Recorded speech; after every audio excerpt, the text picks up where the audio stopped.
Today we're going to talk about how to be confident when you're presenting online, especially when you're doing a webinar format where you can't see anyone.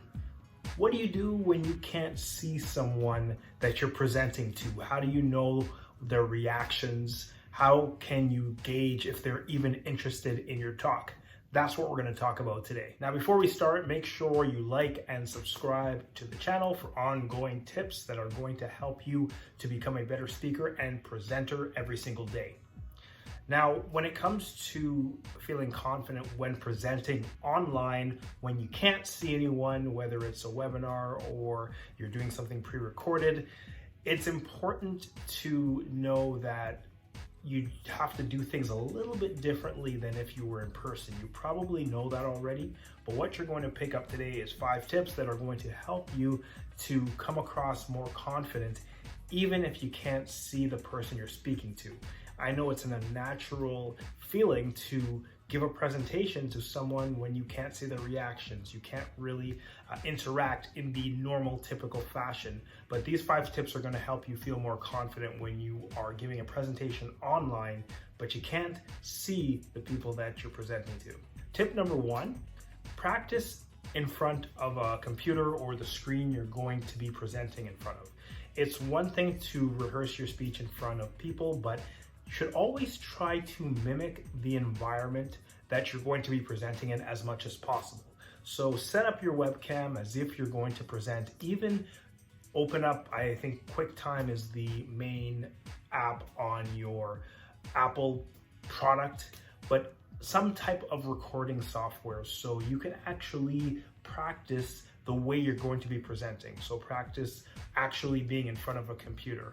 The reps that you do there are going to help and translate when you speak to your actual webinar audience. So practice is tip number 1. Tip number 2 is have an outline. I find that when you speak online, you want to have an outline of your talk with you. Now, this goes even if you're someone who, when you're in person, you don't need an outline, you have your speech internalized, you're ready to go. An outline when you are online is a good idea because there are things that happen online that you may not have to deal with, or you don't have to deal with when you're offline. The internet connection can lag, your slideshow can freeze, something can interrupt your connection in some way, and that can kind of throw you off. So you want to make sure you know where you are in your talk and have a general outline and have it in front of you so you have kind of like a safety blanket so that if something happens in the webinar and you are presenting and something off track happens, you're able to find your spot really quickly and get back on track. The next tip for feeling confident when you're presenting online is look into the camera. Look into the camera and imagine you're speaking to one person.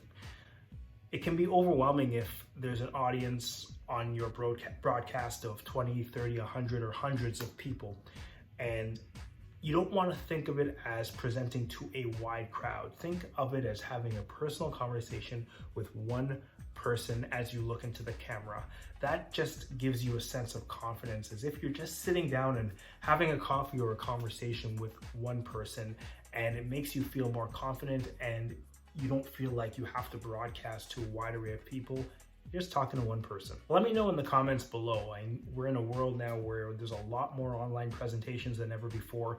What tips have worked for you, or even tag other videos that you've seen that have helped you become a better online presenter. I'm always interested in learning and I want to know what works for you. So let me know in the comments below. Tip number 4 for being more confident when you can't necessarily see someone when you're giving a webinar presentation is to tell and relive your stories. So you want to make sure that you have stories in your speech and in your presentation, even if it's technical. You want to have stories that you can tell. That engages the brain. No matter whether you're online or offline, stories engage people. So you want to have those stories that are able to be told, that are relevant to your content. And you also want to relive them. And what I mean by reliving them is actually make them feel like they're presently experiencing the story with you, and things that you can do for that. I have other videos that'll help you write better stories. And of course, you can always reach out to me because that's what I do. I coach and I help people write their speeches and write stories. But one of the things you can do is have some lines of dialogue in your story. So you can have a person talking back and forth, and you can say, "She said to me," as opposed to just narrating your story. You can also take your story and tell it as if it's present tense. I'm sitting in the room and this is about to happen. Take your audience with you into that story. And as you relive it, as you're seeing it in your mind's eye and telling it to your audience, looking into that camera, you'll feel more confident because you're just telling your own stories as opposed to having to deliver content that people will find interesting. Wrap your content in a story. The final way to feel confident when you are speaking virtually, but you can't necessarily see people, is ask questions.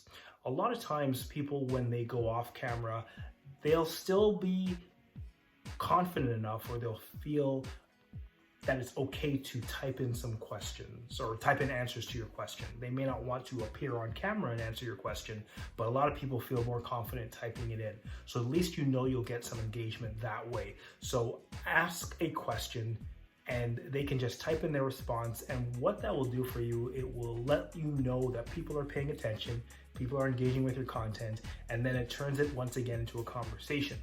One thing I found helpful with this is that sometimes you'll say, "What questions do you have?" and people will say nothing. You'll get radio silence. It can be really awkward. So what you want to have is a couple of answers that you've gotten to that question before. So you ask your question.